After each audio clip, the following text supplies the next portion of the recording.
Vous êtes apprenti comédien ou vous souhaitez faire de la figuration, voici quelques conseils et astuces pour mieux vous vendre. Alors, lorsque vous postulez à un casting, on vous demande plusieurs éléments, notamment votre CV, des photos et de plus en plus souvent une bande vidéo démo. Alors, tout d'abord, le CV.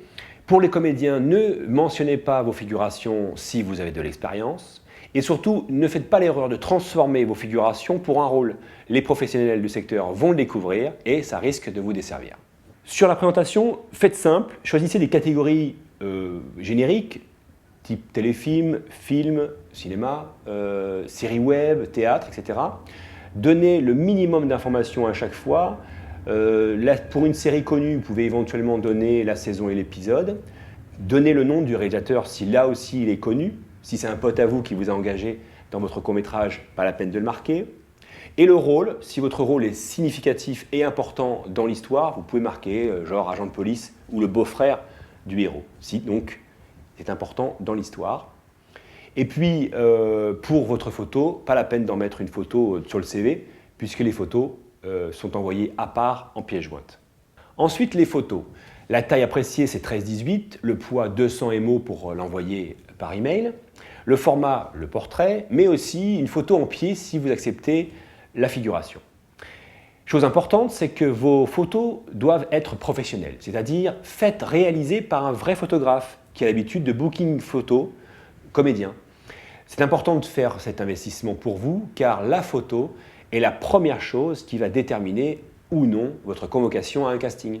Alors n'envoyez pas vos photos de vacances, n'envoyez pas de selfies, n'envoyez pas de photos prises sur scène au théâtre ou bien sur des plateaux de télé, de cinéma où on vous voit au milieu de l'équipe technique inutile. N'envoyez pas non plus de photos qui datent de 3 ou 5 ans, sauf bien sûr si vous n'avez pas pris une ride et si vous n'avez pas changé de coupe de cheveux. Alors, vous l'avez compris, il faut choisir un photographe professionnel qui a un studio et qui a l'habitude de travailler avec des comédiens. Voilà, ça c'est important.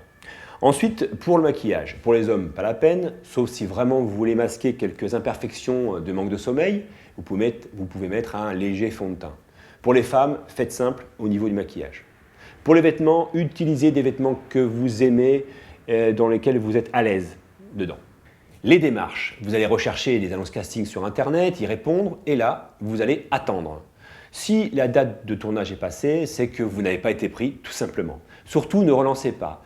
Ou alors, 2 jours après, toujours par email, pour savoir si votre candidature a bien été reçue. Surtout, n'appelez pas de téléphone, ça vous grillerait. C'est soit le directeur du casting ou la prod qui vous appelle. C'est toujours dans ce sens-là, mais jamais vous. Pour un premier contact, vous faites un mailing général à tous les directeurs de casting de la région et vous attendez.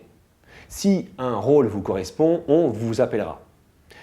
Ensuite, vous tenez au courant de changements significatifs, comme par exemple de nouvelles expériences que vous rajoutez sur votre CV, un changement de look, donc de nouvelles photos que vous allez présenter, et puis aussi de nouvelles compétences, par exemple lorsque vous faites un stage de chant. Les tarifs. Il existe, comme dans toute convention, un minimum syndical, c'est-à-dire que c'est négociable à la hausse. Mais ça, attention, je vous déconseille de le faire vous-même et surtout d'attendre que vous ayez de l'expérience pour pouvoir le faire. Ou alors d'utiliser un agent, et c'est le mieux, car l'agent a beaucoup d'informations sur le film pour pouvoir négocier. Il connaît le budget du film, il connaît l'importance du rôle et l'importance de la scène pour pouvoir vous appuyer. Au 1er juillet 2013, pour les rôles artistes-interprètes, c'est 400 € brut. Pour de la silhouette muette, 150.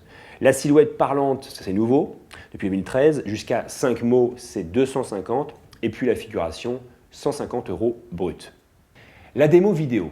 La difficulté est de réunir les images des séquences dans lesquelles vous avez joué. Alors n'hésitez pas à demander tout simplement à la prod, gentiment, un DVD par email, et normalement il vous l'envoie.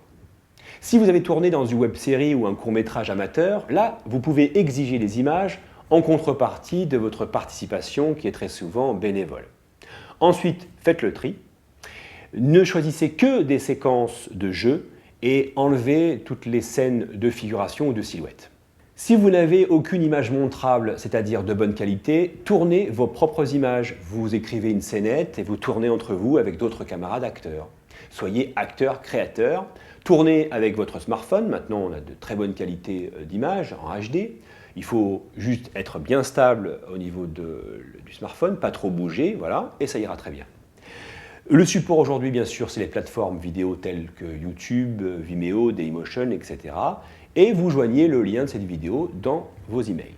Prochainement, nous allons ouvrir une session de stage bande démo vidéo. Vous pourrez venir enregistrer, tourner votre propre scénette, écrite par vous par exemple, ou choisir une scène de film culte. On vous encadre en termes de matériel vidéo et de mise en scène. On s'occupe du montage vidéo et après validation de votre part, on vous envoie cette vidéo par Internet.